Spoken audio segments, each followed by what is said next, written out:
All right, well, I think we will go ahead and get started. So thank you for those who registered for our event today. Again, happy Silent Movie Day. We are going to get started, and this is also being currently recorded and will be put on our website and YouTube page later. So welcome to today's online program, Silent Movie Day, Gloria Swanson interview live stream hosted by the George Eastman Museum in Rochester, New York. My name is Margaret Shebley, and I'm the Manager of Digital Learning and Engagement here at the Eastman Museum. We do have our live transcript turned on for anyone who needs closed captions today. To access these captions, you might need to click the More option at the bottom of the screen and then select Captions. I'm here with my colleague, Ken Fox, Head of Librarian Archives at the Richard and Ronay Menschel Library. And we also do have Nancy Kauffman on the call, our archivist for stills, posters, and paper collections in the Moving Image Department, to help answer any questions we will get after today's presentation and live stream. We invite anyone to ask questions at any point during the discussion today, which will then be read at the end of the presentation. And if you do have a question for Ken or Nancy, at the bottom of the screen, you should see an icon that says Q&A. You should submit your questions there, and then at the end of the conversation, we will try to answer as many as we can. And including the Q&A, the presentation will last about an hour. Additionally, as many of you have been using yourselves, we do have the chat feature located at the bottom. I truly appreciate witnessing the active participation and enthusiasm from our viewers. Feel free to continue to talk to one another, but if you do have a question, I do recommend using the Q&A area so it doesn't get lost. And again, we are recording today's talk, so if you do want to watch this again later or share with friends and colleagues, that would be greatly appreciated. The recording will appear on the Eastman Museum YouTube page within a week or so, as well as on our website, eastman.org. On our website, you can engage with our collections pages, learn about other upcoming programs and exhibits, consider membership opportunities, and more. Now, I would like to turn it over to Ken to begin our presentation today. Oh, thank you so much, Margaret. And thank you, everybody, for joining us. This is a fun, very exciting project for us. Today is the third of the Silent Movie Days. It's an annual event that celebrates silent movies, and it's organized by our friends and fellow archivists at the Academy of Motion Picture Arts and Sciences Film Archive, the Pittsburgh Silent Film Society and Festival, and the UCLA Film and Television Archive. And I'm going to just pull up some slides that will hopefully give some more information. You can find out a lot more about Silent Movie Day and all of the events that are planned at their website, silentmovieday.org. But don't go there yet. wait until 2 o'clock.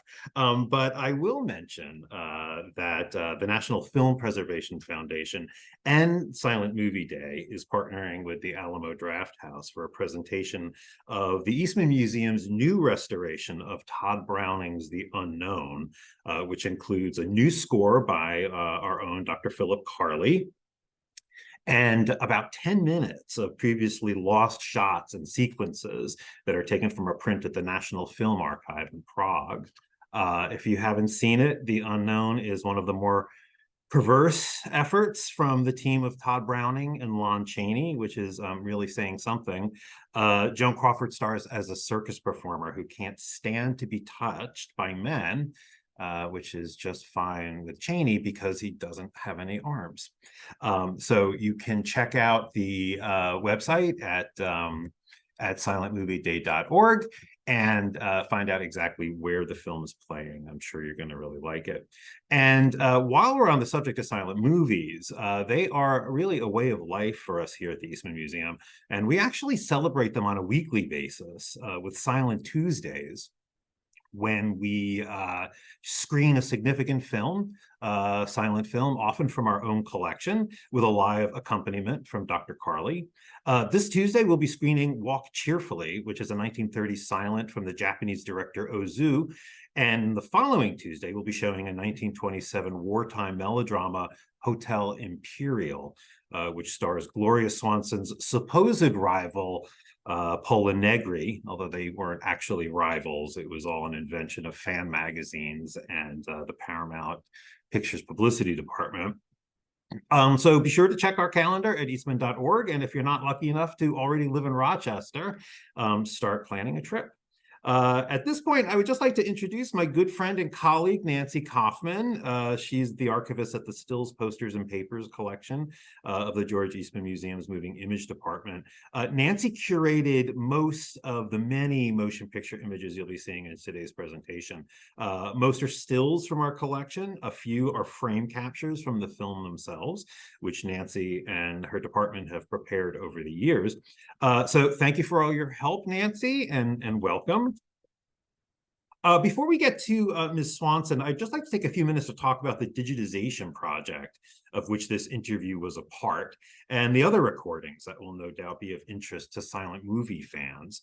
In 2019, the museum received a very generous grant from IMLS, which is the Institute of Museum and Library Sciences, as part of their Museums for America program. The project was to digitize and make freely available 4 of our most requested audiovisual collections. 3 were oral history projects, and the 4th was a series of recordings of workshops and conferences that took place here at the Eastman Museum, dating from the 1960s through the 1980s, when we were really at the forefront of developing photographic education and study. We call the project Silver Voices, and the objective was twofold. First, we wanted to get the audiovisual materials off of their increasingly obsolete electromagnetic tape and make them accessible to the broadest possible audience. And secondly, looking ahead, we wanted to come up with a sustainable way of managing and delivering the rest of our audiovisual archives and collections. We contracted out the digitization. For the audio, we went to Northeast Document Conservation Center, which I really can't say enough good things. They were wonderful. The video went to the Media Preserve outside of Pittsburgh. We also had a great experience working with them. NEDCC does not do video, but both vendors did a terrific job. And keep in mind, we sent these materials out in the spring of 2020 during the initial onslaught of the COVID-19 epidemic. So they really did us a solid.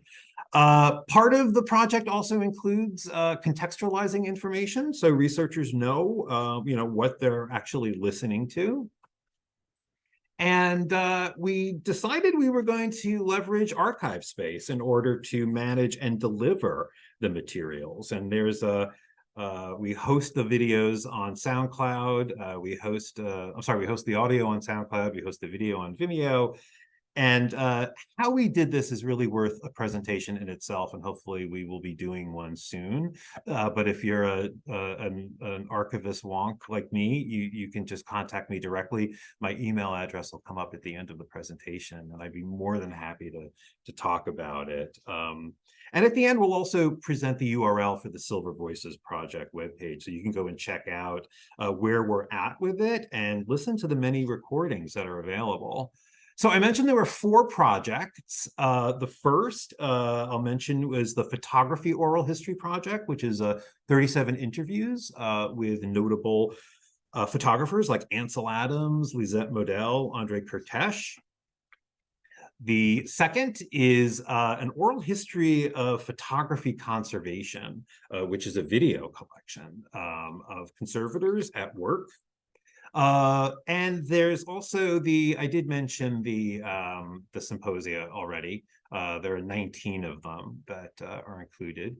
And the final one, and the one that actually includes the Gloria Swanson interview, is the George Pratt Cinema Oral Histories.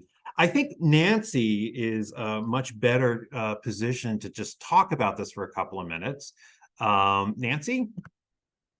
Can you just tell us a little bit about George Pratt, who he was, why he was doing what he did? Yes, thank you. I'd love to. Thank you, Ken. And happy Silent Movie Day, everyone. Thank you for joining us. We're also happy to be able to share part of our collection with you today. And I'm very happy to tell you a little bit about the man responsible for the interview you're about to hear, George Pratt. George Pratt was an assistant curator here in the Moving Image Department for over 30 years, beginning in 1953. He was actually my earliest predecessor in working with the stills, posters, and paper collections. So I certainly strive to follow in his footsteps the best that I can. But more importantly, he was a significant silent film historian and scholar. He wrote a wonderful book about the history of silent film called Spellbound in Darkness. I have it conveniently right behind me in my screen. He was also a frequent contributor and actually the editor at one time of the museum's own Image magazine. And it was his life's work to accurately document the filmographic output of the early studios and filmmakers, because film history at that time was often based on memory and recollection of films seen at some point in the past, which of course can be very faulty. But he did his homework. He read through every page of the moving picture world and other motion picture trade publications, documenting what actors, directors, and cameramen were involved in which films and for what companies. And he compiled filmographies for all the early studios. None of this had been documented in this way before. But he didn't stop there, of course. As we know, Hollywood didn't always report the truth. So he went right to the source or the sources to get firsthand information from the people themselves who worked on those early films. So in the 1950s, the mid-1950s, he started corresponding with people who worked in the industry in those early days, asking for their recollections of their careers, the films they made, and who they worked with. He also was able to connect with actors, directors, and cinematographers, some real pioneers in the industry, when the museum held its Festival of Film Artists in 1955 and 1957. This is now known as the George Awards and continues to this day. So we had right here in Rochester such luminaries as Lillian Gish, Mary Pickford, Buster Keaton, and Gloria Swanson. So in 1958, he conducted a series of interviews with many of these people and others. And now we have this wonderfully rich oral history collection, which is now available for you all to listen to. And just one last thing I would say is that he was very meticulous in his preparations and always provided a typed filmography for the interviewee to refer to help refresh their memories of their films and just to help get them talking. So when Gloria Swanson is rattling off a whole list of several film titles, she's probably looking at a list of films that Pratt had given her in advance to prepare for her interview. And with that, I'll turn it back over to Ken.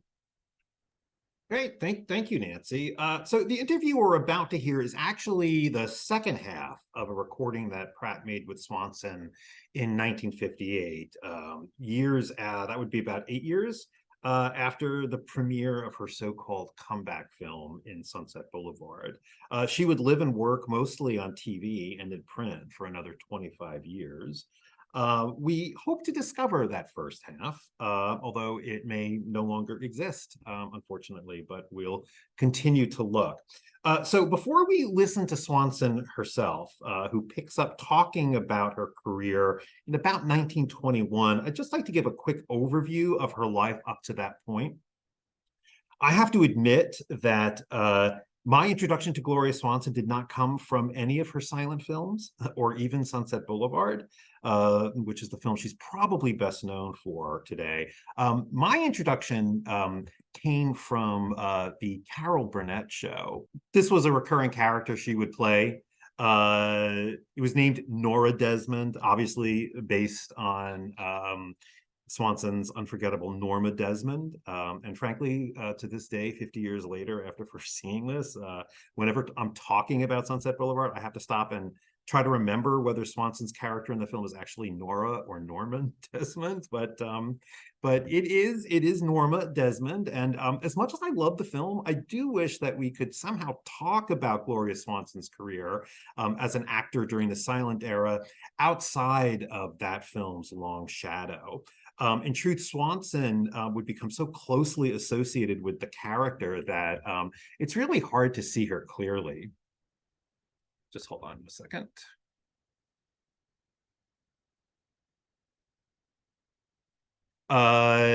There are some deliberate autobiographical embellishments, like the casting of Erich von Stroheim, who directed the real-life Swanson in Queen Kelly, and Cecil B. DeMille, who appears in the film. He propelled Swanson to stardom. So it is becoming very hard to actually see Gloria Swanson because of her portrayal of Norma Desmond. But when William Holden's character Joe in the film says, "You're Norma Desmond, you used to be big," and Norma Desmond replies, "I am big, it's the pictures that got small." Swanson in real life would have or should have responded, "I was the biggest," because she really was.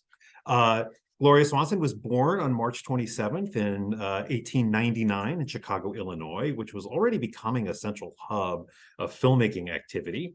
While not as central as New York, thanks to studios like Selig Polyscope, which was founded in 1896, and the S&A Film Company, which would be established in 1907, Chicago was an important center for film production and exhibition. Swanson's father, however, was a supply clerk for the U.S. Army, and he would go wherever the regiment led. His wife, Addie, and baby Gloria would split their time between Chicago and locales as diverse as Key West, Florida, and Puerto Rico. The back and forth meant an unstable education for Gloria, who would eventually drop out of high school, though she would later take classes at the Art Institute of Chicago.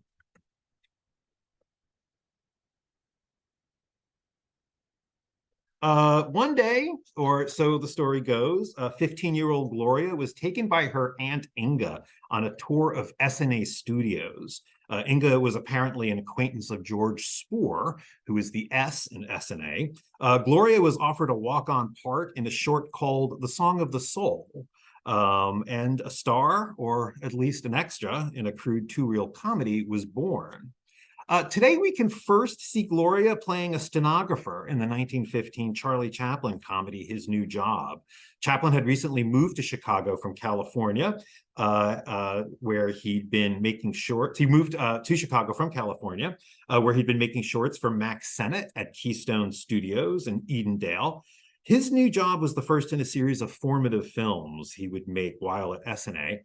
Gloria, meanwhile, was looking west. She'd begun a relationship with Wallace Beery, the large lumbering S&A player who was 14 years older than Gloria, but he had an unsavory predilection for much younger women. Beery got himself into trouble with another underaged S&A actress, and the studio shipped him out west to S&A's newly opened facility in Niles, California. Well, whether Gloria was fired from S&A or left on her own, she and her mother also relocated. Her mother had since separated from Gloria's father. They landed in Edendale, and Gloria soon had a job at Keystone under Max Sennett. Like the films she made at S&A, Gloria never really thought much of the rough and tumble films she made at Keystone, though the comedic training would serve her very well in the future.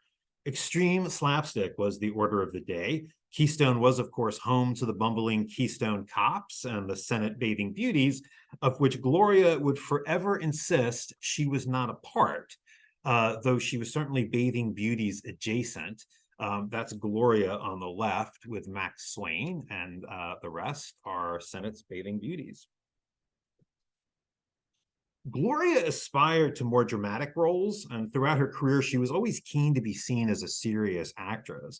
But she was happier at Keystone once she was paired with Bobby Vernon, who matched her in stature. They both stood only 4 foot 11 inches high. The Swanson-Vernon films, which were light romantic comedies with some slapstick, proved very popular, and Gloria's profile started to rise. Films like The Danger Girl, in which Gloria dons male drag to save Bobby and her brother from a devious vamp. Whose Baby, directed by Clarence Badger, and Teddy at the Throttle, which pairs Gloria with Teddy the dog. He was a popular Great Dane actor. These films survive today, and they offer a clear evidence of a star in the making. Now, since 1915, Keystone had been a production unit within the larger Triangle Film Corporation conglomerate, along with D.W. Griffith and Thomas Ince. However, in 1917, Sennett left, and many of his players chose to remain with Triangle. Gloria was among them. It was at Triangle that Gloria began to make her first feature films. Her first, Society for Sale, ran well over an hour. Society for Sale is also notable for being the first film in which Gloria's wardrobe began to take center stage, the beginnings of her clothes horse persona that would both elevate her to superstardom and trap her in a kind of gilded cage from which she would later struggle to break free. Meanwhile, over at Famous Players Lasky, the powerful studio that would soon become known as Paramount Pictures, Gloria had caught the attention of one of America's cinema's most successful producer-directors, Cecil B. DeMille. DeMille managed to woo Gloria away from Triangle and cast her in the first of a series, this would be the third in a series of what came to be known as his marriage pictures.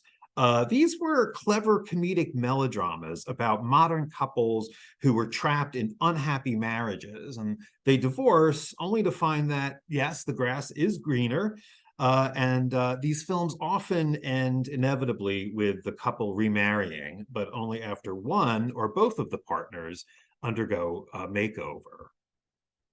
This makeover trope gave Gloria free rein to don the most incredible and times the borderline ridiculous ensembles. DeMille was a director for whom Overboard was really just a point of departure.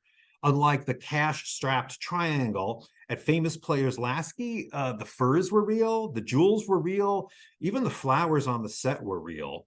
DeMille spent a fortune, and every penny was on the screen and Gloria Swanson's back. And if the plot didn't support such lavish displays, DeMille would often devise fantasy dream sequences, the most infamous being from the 1919 production Male and Female, in which Swanson and her aristocratic family are shipwrecked on a South Sea island. No matter, on the slimmest of pretexts, DeMille inserts a fantasy sequence set in ancient Babylon, in which Swanson plays a feisty Christian slave, no matter that Babylon fell 500 years before Christ. Unwilling to give herself to the king of Babylon, Gloria, resplendent in a peacock headdress and gladiator sandals, is thrown to the sacred lions of Ishtar. And Gloria actually did do this stunt herself. That lion was very much alive and awake. Gloria would continue to make films with DeMille until 1921, when Paramount decided to promote her to star, which meant she could no longer work alongside the director, who had by now become a father figure to the young actress. After all, DeMille was also a star, and there could be only one star per Paramount production. Gloria would continue to make films with DeMille until 1921, when Paramount decided to promote her. At that point, she began, it's really, I guess this would be 1921. This is where the interview really picks up.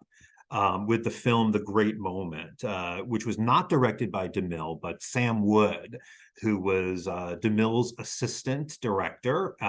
Sam Wood would go on to direct Gloria Swanson in a number of films. And also important to note that The Great Moment was based on a story by Eleanor Glynn. She was an English novelist who had recently taken Hollywood by storm and would help refine the glamorous Swanson persona. Glynn is the one who came up with the whole notion of an it girl, just a girl who had it, whatever it was. Gloria had it, and soon Clara Bow would have it too.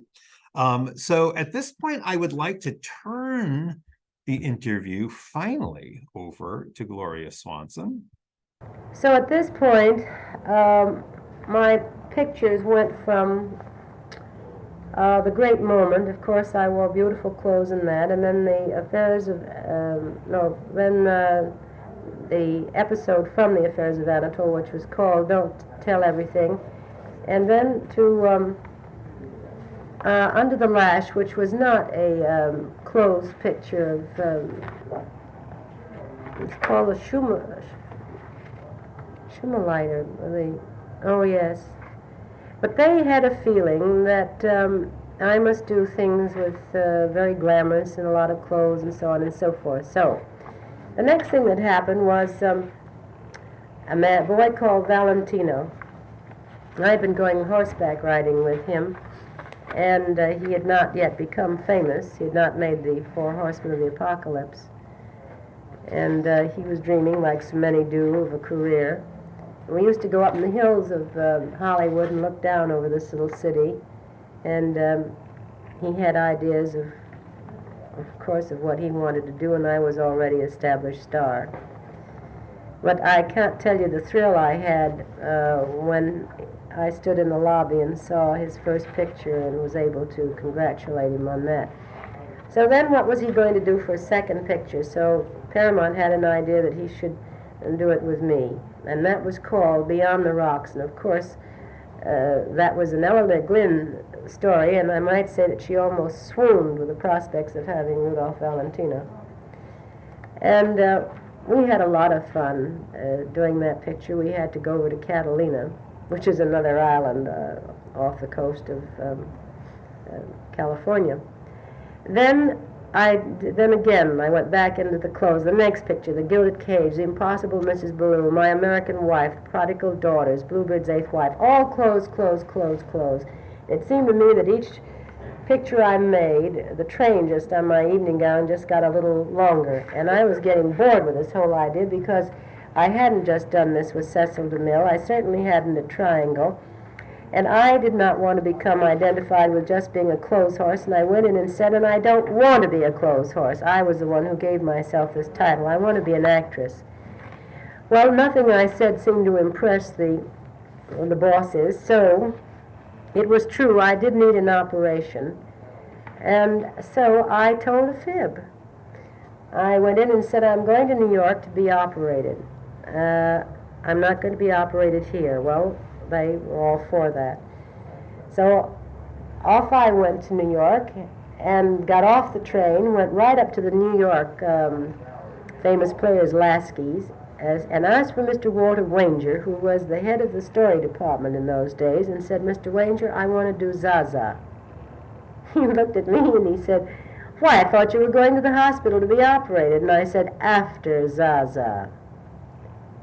I had heard about Zaza when I was on the coast, and I knew it was a characterization, and it wasn't just a clothes horse thing, and this is what I wanted to do. And frankly, I believe that I saved my career, because I made up my mind that if I was going to do 4 pictures a year, there were going to be 4 pictures, and each time the public was going to say, what do you imagine she's going to do now, instead of knowing what I was going to do and before they came into the theater. So my first picture in New York City in 1923 was Zaza, and I stayed here, I might add, after the operation. First the Zaza, then the operation. Then the next one was called The Hummingbird, in which I played a boy in Paris, a little Apache, little thief, during the First World War. Then the next one was called, it was a funny one, where I was in a subway. Manhandle, which we have at Eastman House. Isn't that? Oh yes, I Yes. saw it when I got the Yes. awards. Yes. And that took place, the first scene in the subway, and I was a gum-chewing little clerk working in the basement of Macy's or something. And it was the first time that I did an impersonation of Charlie Chaplin. Now let me tell you how that came about. When I left California, of course, that meant the end of my association with Mr. Sam Wood, not only a wonderful director, but a wonderful friend. And so the director then who came into my life was Alan Dwan. And in those days, in the days of making pictures, the days I'm speaking of, if you had any interest or any creative ability at all, the writer, the director, and the star got together. And I, by this time, now that I was doing dramatic pictures, I had this Keystone training. So what happened was, I started to clown around the set, and often things that I would do, we would put into the picture. And one day after work, I don't know, somebody had a derby, and I put it on, and I started to waltz around like Charlie Chaplin, and they said, my goodness, we must put that in the picture. So immediately that was put in, and it was put in, I can't remember. Party sequence, manhandled. In Manhandled, in the party sequence. And that is the reason why I did it in Sunset Boulevard. After that, I said, all right, now I'm going to have my 4th picture in New York, so I'm going to do a clothes picture, so those who want to see me in clothes will also get what they want. And I did it was a play, The Laughing Lady, on the stage by Ethel Barrymore, and it was called Society Scandal. Rod LaRock. With Rod LaRock. And I wore the most beautiful clothes in that, and it was all society, society, society. And all taken around New York, and that was simply fantastic. I had a wonderful time in that. Then, we come into a story called Her Love Story, and this was the first time I had done anything in costume, or sort of a Graustark type of thing. Ian Keith was in that, and Frank Tuttle directed it.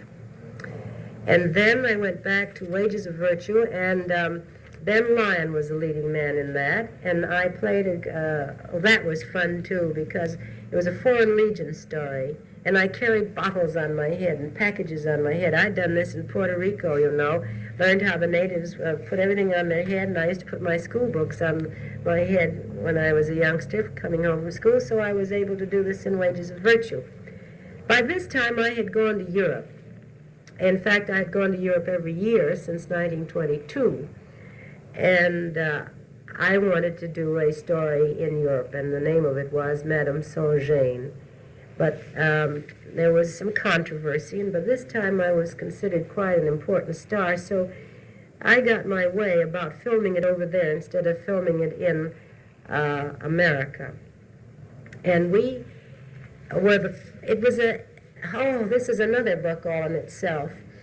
I decided that inasmuch as it was going to be, the cameraman was American, and the writer was American, the star was American, we must have the director and the entire cast would be French, and so we formed a French company, and sort of affiliated, almost the first independent company that had ever been formed.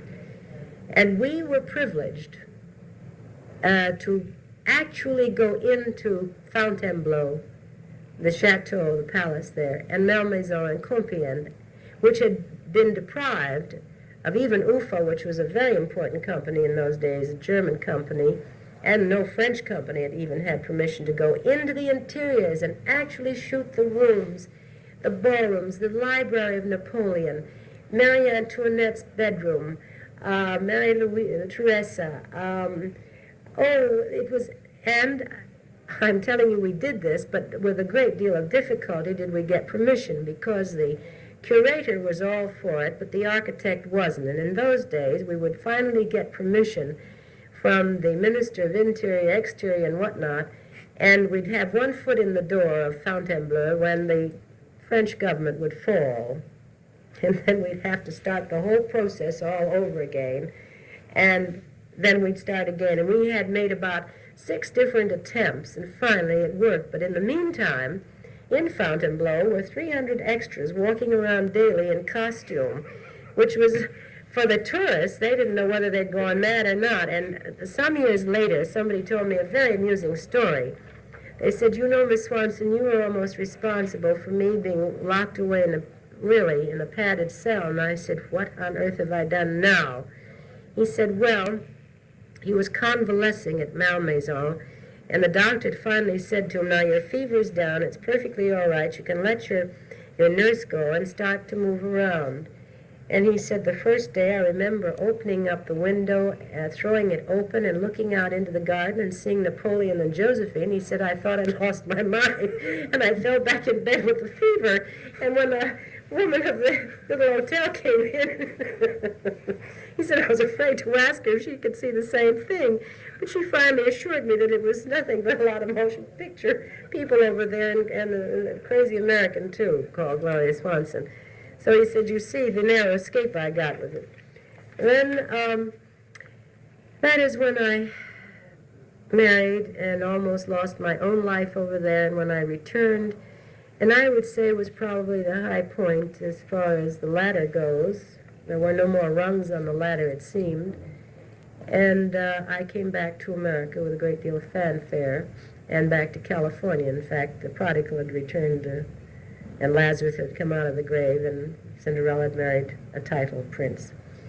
So that was the top. Then after that, I made a picture called The Coast of Folly, and Alan Dwan was back in my life again. And that was fun because I must add it didn't make very much money as a picture, I'm sure, because I played my mother and my daughter, and I had sort of characterized, taken the character of Fanny Ward. I dressed the character like Fanny Ward, and I had the mannerisms of Eleanor Gwynn. I knew Eleanor Gwynn's mannerisms very well indeed by this time. And I was so completely unlike myself that the audiences didn't even know I was playing it. So they wondered why I was starring in the picture, because the mother had a better role than the daughter. Then after that we went to Stage Struck, and this was really slapstick. By this time I'd really gone back to being a keystone. I may have resented being a low comic and doing pratfalls and all that sort of thing for Mr. Max Sennett, but by this time, and I was now the Marquise de la Falaise de la Coudray, I was in a ring prize fighting, and I even fell off into the water. Of course, they had a net to catch me, and it was quite well, I don't remember as I liked the picture after it was all over. But then came The Untamed Lady, in which I was on a ship, and again more comedy. Now I seem to go into a whole phase of comedy, and then fine manners.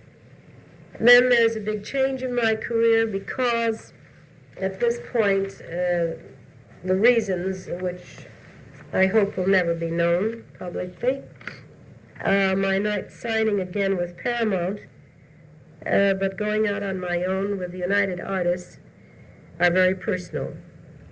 And so I start off being an owner member of the United Artists with Mary Pickford, Douglas Fairbanks, Charlie Chaplin, Sam Golan, Mr. Nick Skank, and I think Griffith was in that at the same time. And my first picture was called Loves of Sonia, I think, should be plural. And Albert Parker came back into my life. He directed me, if you recall, in one of my pictures, or two of my pictures, in Triangle. Be sure you tell about this, Miss Swanson. Wasn't this episode cut out of the picture? Weren't you playing a school teacher in that? Yes. Mm-hmm. It doesn't show in the print that we have at Eastman House. There's nothing of this at all. No, but it's a dramatic picture. It was a stage play by Marjorie Rambeau. It was called The Eyes of Youth, and we thought it would be a very good picture. I can't say that I thought so when it was finished.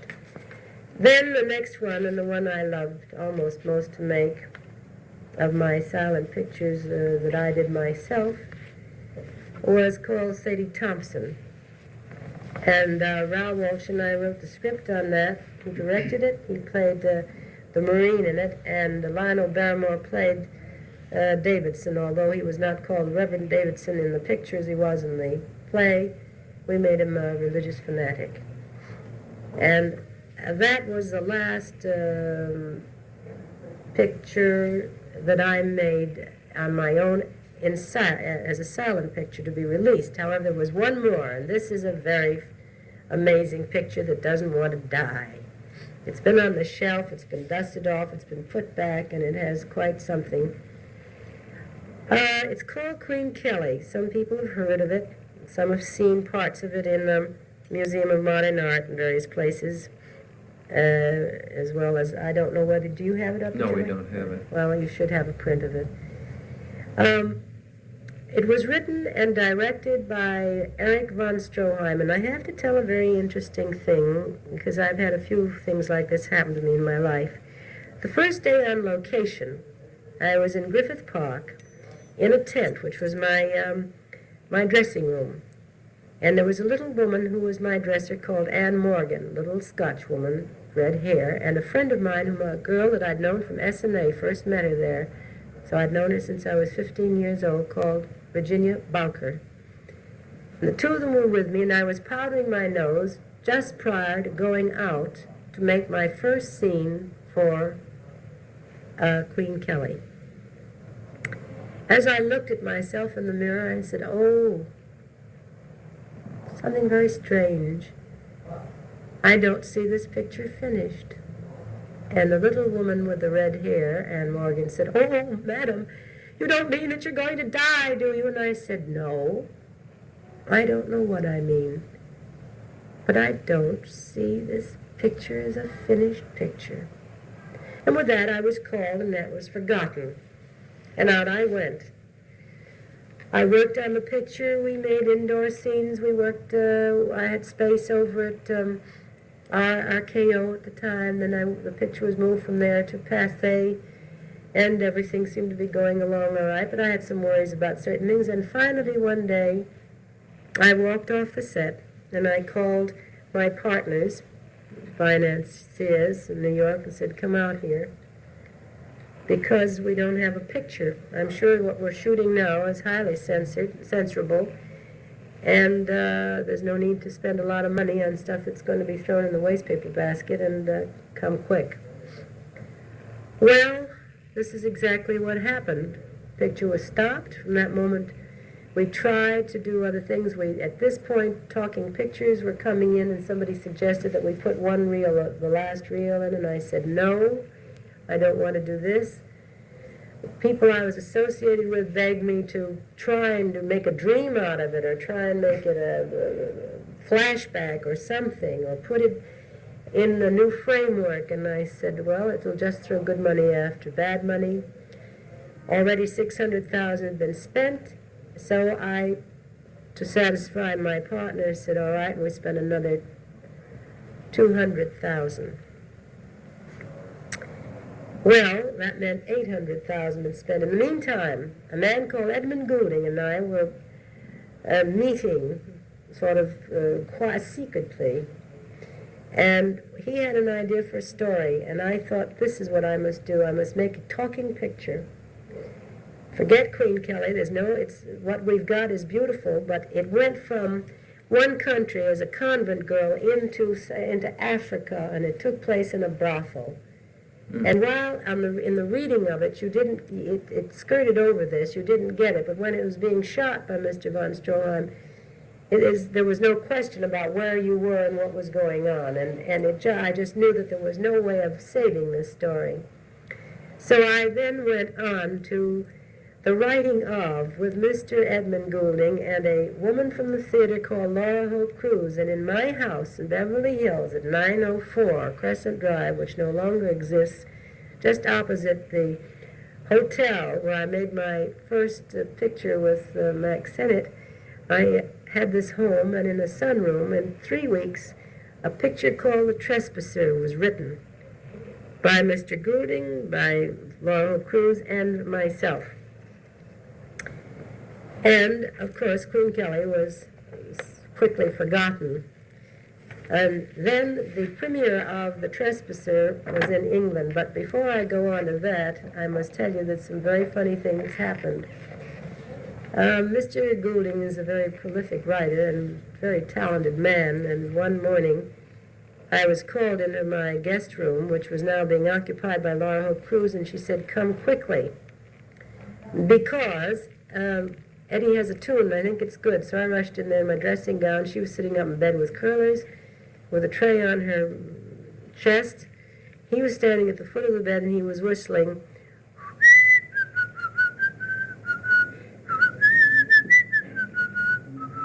Now, while I had gone to California to take singing lessons, I had got sidetracked, and I did not know one note from another. So here was I, supposed to remember this tune, and I knew in my nervousness I wouldn't. And so he said, oh, by this time he was bored with it, and his throat was getting dry, and she was trying to offer him milk or coffee or anything to keep him whistling, and it was a Sunday. So what we were going to do, she and I were really terribly concerned about, because he had the reputation of forgetting very quickly some of his ideas. In fact, he had to give a $10,000 check back once, because at a party one night he told the producer a story, and he'd given him a check for $10,000, and the man said, now tomorrow you come in with the synopsis of the scene the following morning. He couldn't remember it. So knowing this, we followed him from her room downstairs, begging him, please continue to whistle. And in the meantime, I thought of somebody I didn't know, a friend of a friend of a friend of a friend who was a musician, called him up, and his wife said, oh, I'm sorry, he has flu or pneumonia or something. And I said, but he can listen at least to remember this tune. Please, madam, please let us speak. Then I put Eddie on, and he whistled, and at the end of it, we wondered what had happened, and there was no voice, nothing at the other end. He may have, I don't know what, I hope he didn't die from this, but at any rate, they must have hung up.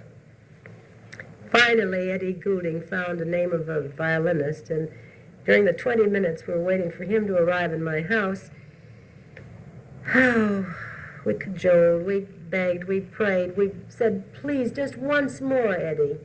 By the time the violinist had arrived, he had forgotten one note had got lost somewhere. And then we discovered that when he inhaled, he was making a sound as well as when he exhaled, you see. And that was like the lost chord. It was the lost note. And finally, in the end, we got it down on paper. And then, who was the lyricist? So well known in the theater. Elsie Janis did the lyrics. Oh, yes. And that was the first time then that people said, why, Gloria Swanson has a voice. So I sang Love Your Magic Spell is Everywhere, and To Sully Serenade in that picture. And then I started to take a few singing lessons from Grace Moore's singing teacher called Mary Fiotti. Kids? Coming in the You're on.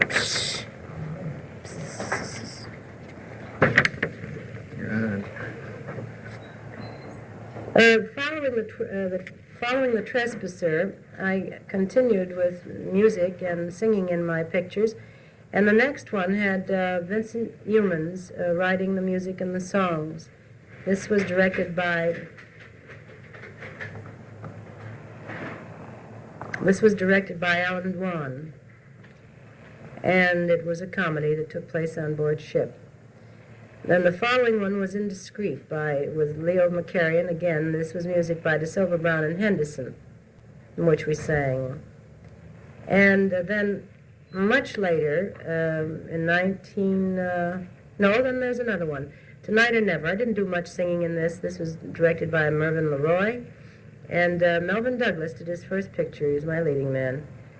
And now we come to 1933, and I was in Europe, had my baby, my youngest girl, and I did a picture called Perfect Understanding. Laurence Olivier, I think it was his first picture, talking picture at any rate. And we all know who Sir Lawrence is now. In 1934, I then came back and did a picture for Fox, 20th Century, called Music in the Air, which was really a singing role. It was an operetta. John Bowles and I did it together. And then there was no singing, and then we waited a long time from 34 or 5 to 1941, in which I did Father Takes a Wife with Adolphe Monjou for RKO. Oh yes, and Desi Arnaz was in it, Neil Hamilton. And a director whose name I'm sure you've never heard. I can't remember it now.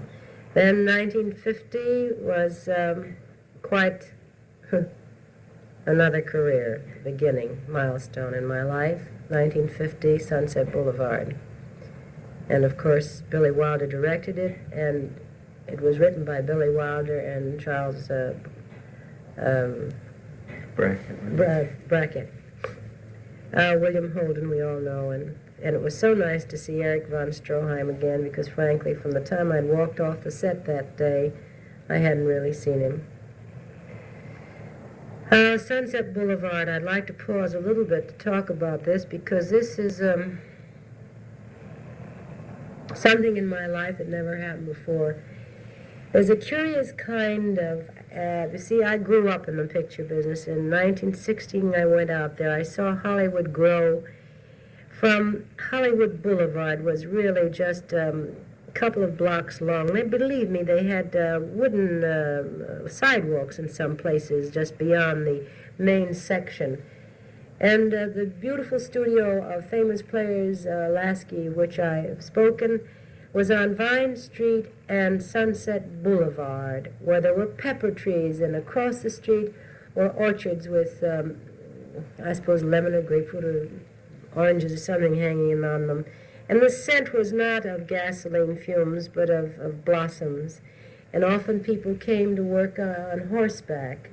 And of course, our little cars that we had were so completely different from what we have now. And going from there even out to Culver City was a long jaunt. It took a long time. Now it only takes long because their cars are bumper to bumper. And so when you went to a restaurant, you saw Fatty Arbuckle, Charlie Chaplin, Mary Pickford, Douglas Fairbanks, the Talmadge sisters, and we were all a pack of kids and we were all very young.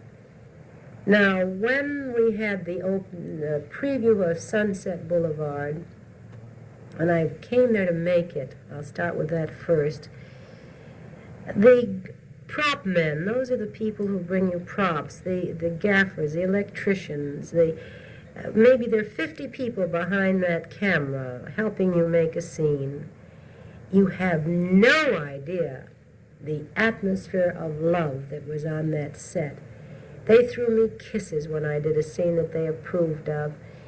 They made me feel so wanted. When I went to the studio at 6 in the morning and driving my own car, I was singing the whole way there. When the day was over at 6 o'clock, I didn't want to go home.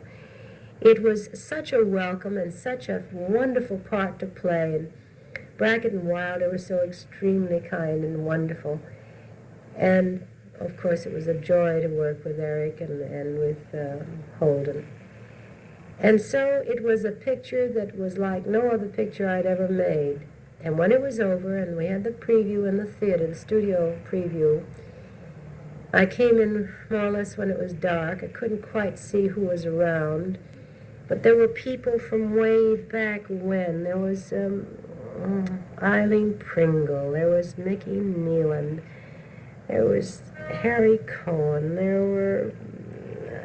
I'm sorry I started the list because now talking on with tape, it's hard to recapture all of these names, but try and remember everybody who was alive that had been part of my life was there, I can tell you, no matter at what time of my career, and as well as some of the people who were recent. And when it was over, there was such a silence and such a pause, and then all of a sudden, a thunderous applause. As I walked up the aisle, I was grabbed, I was hugged, I was kissed. Mary Pickford wouldn't come out of the theater because her face was so swollen from tears. One of them kissed my hand. Somebody knelt down in front of me. And there was a curious kind of emotion that took place in that theater. And I tried to analyze it.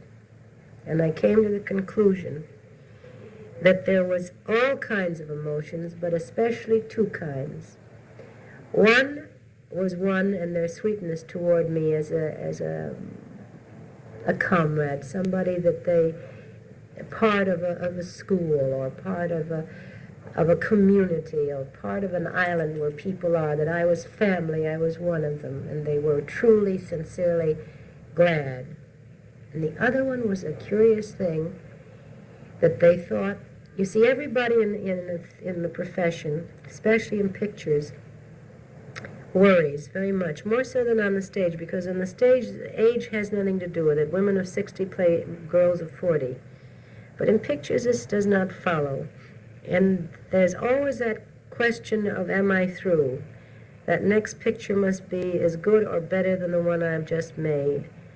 And this gave them all a curious kind of hope and kind of erased some of their fears, that if I could have been away as long as I was, and mind you, you have to really say from 35, Music in the Air, to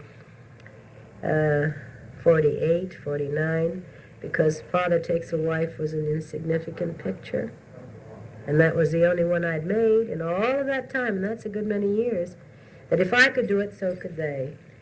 And it was a kind of a mixed-up emotional thing. It was really wonderful, and I'd come home again. It was like the coming back in 25 and 26.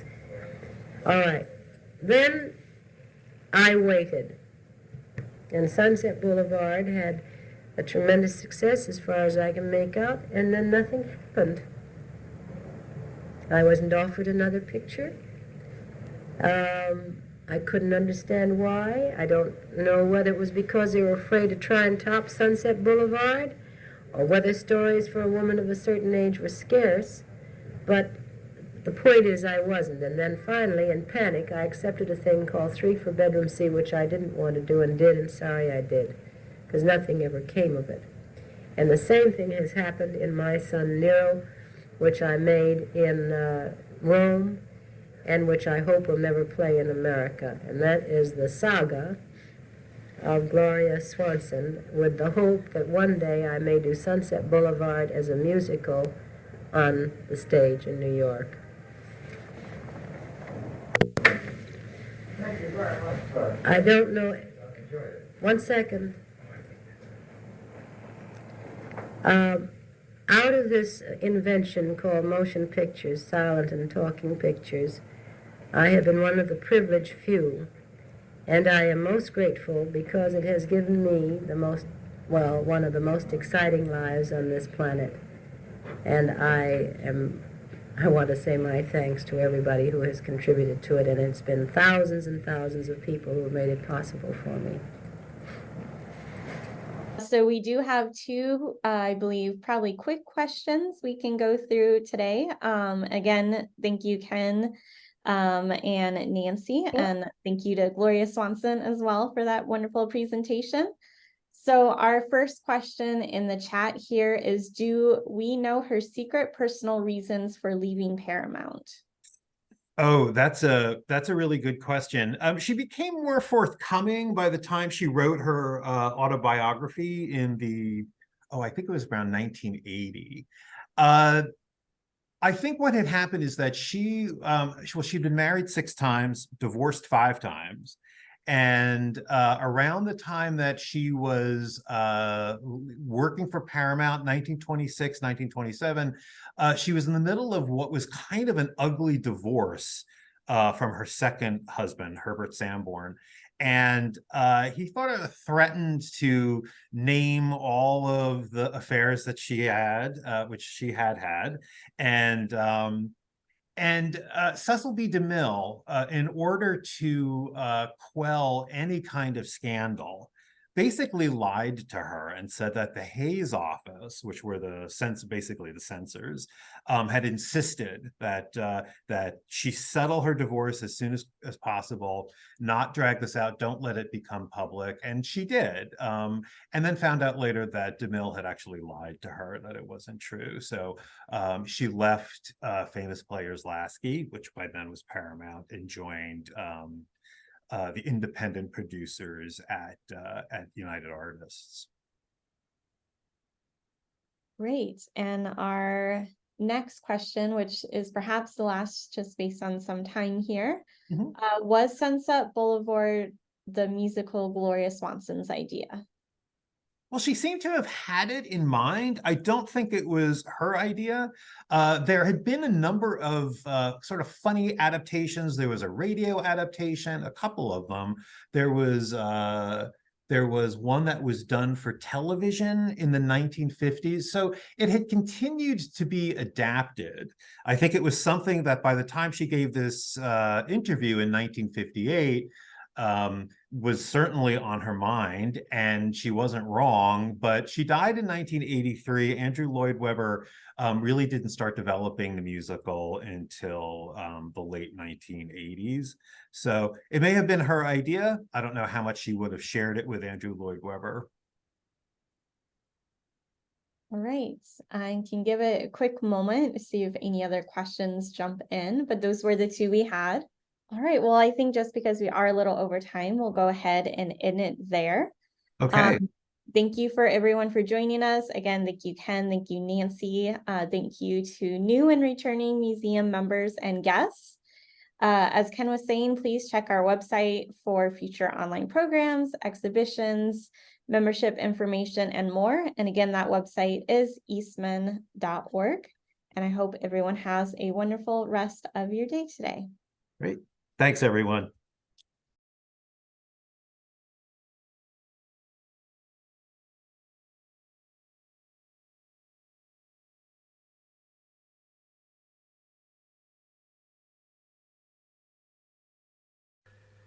Now, in Safety Last, we had what we call an idea working for us. And that was, I'll tell it very briefly, that a pal of mine was going to climb the side of a building as a publicity stunt to get us some money that we needed very badly. And he wasn't able to make the climb because of an altercation he'd got into with a policeman. And the policeman had recognized his faceless picture in the paper and was waiting outside to arrest him. Well, we both seeing, we knew he couldn't go out there, so he said, the only one way we can get around this is that you will have to climb to the first floor. He said, then I'll slip up there and you can pop in, I'll put your hat and coat on, and then I'll climb the building as I intended to start with, but they'll think it's you with your glasses, straw hat, and coat. Well, while I was making the ascent on the first floor, the cop spied him peeking around the corner and took after him. So he was able to elude the policeman just long enough to stick his head into the door when I reached the first floor and said, look, you're going to have to climb one more floor till I ditch this cop. And that went on through the whole building. But it was a gimmick that worked for us all the way through. Well, now in Safety Last we didn't have that. But nevertheless, it was a very thrilling sequence on the side of the building. I wish you'd tell us a little bit about working with the platform. Oh, well, now we did that in practically all of them except the very first one, first one or two one-reelers we made. You see, a lot of people don't realize that this is not trick photography. But when we made these, when we first started making these, we had no means of process. It hadn't come on the horizon. So consequently, the pictures that depicted us on the side of the building, we were actually up that high. When they were being photographed, the people were under us at the time that the picture was being shot. And we were actually as high as it showed. The only means of protection, of course, I'm not absolutely nuts in that respect. I'm not going. But we took platforms, and how high would you say this ceiling is? About 15 feet? I think about that, yeah. All right, the platform had to be at least 15 feet below where I was working. Now, the platform had no railings around it because that interfered with the camera shooting downward. The camera was up on parallels, and the platform would have been in our way. So we just loaded this open platform with mattresses. Now, if I jumped or fell, I had to fall flat, because if you lit on the platform and bounced, well, then you might as well not have had a platform. your next arrival would be on the ground. But and it was quite. It was quite a thrilling affair for people when we were shooting the picture to come up there. And they'd look down, it was just the same as them, as if they were actually a thing. They'd say, my God, that platform looks like a postage stamp there, and that's what it did. And the funny part is that whenever I'd do one of these sequences, I was scared to death the first couple of days. In fact, we accomplished practically nothing. I was scared to death to hardly move around there. But after you were up there a short while and you moved around, then you got another state of getting so much confidence that you had an overconfidence, and you do a certain number of hazardous things that you had no right to do. I'd walk out clear beyond the platform sometimes and did work out there to the consternation and of the people working with me. It was foolhardy, and naturally you shouldn't do it. But I just merely mention that you are working for a while, you feel that you know what you're doing, that you're protected, and that you can jump to the platform and so forth, and you go ahead and do a great many things you shouldn't do.